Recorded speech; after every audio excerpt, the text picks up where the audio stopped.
Hey y'all, welcome back to General Ed Kids Deserve Geography 2. I know it's been a minute since I put out a video, a little over a month, but we got lots more coming, which is exactly why I'm going to give you my lesson on teaching and introducing the US Census and how to teach it in the context of high school geography. First and foremost, we want to ask them what the heck is the census? Let them explore some kinds of answers, usually a few of them know. And more importantly, the follow-up discussion is, what the hell would we be using that kind of data for?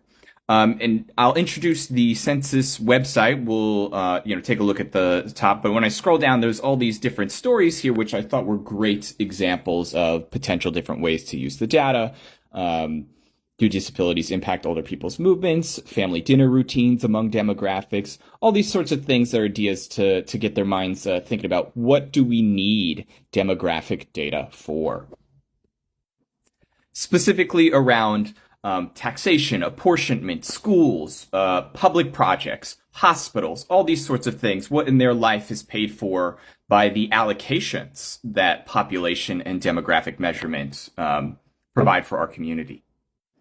Might even go a little further to ask what happens if you don't fill out a census, or who would be reluctant to fill out a census, and what are the impacts if populations aren't appropriately counted.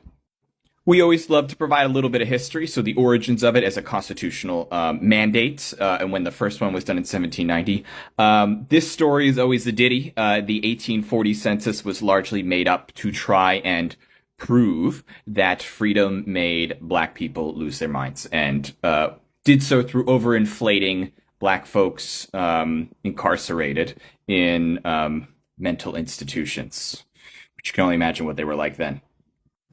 So then I bring up the population clock, which if you're looking at the website, it's rolling as you go. Specifically, the first two here, that one birth every 9 seconds, one death every 11 seconds.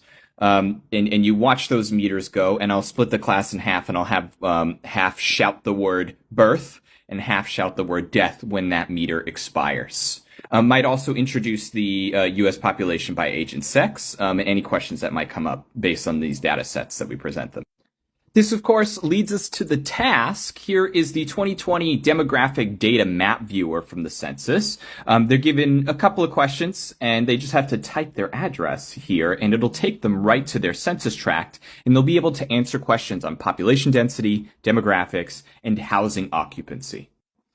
I also have these posters in my room, and you can get the PDF free online to help answer additional questions and further data exploration.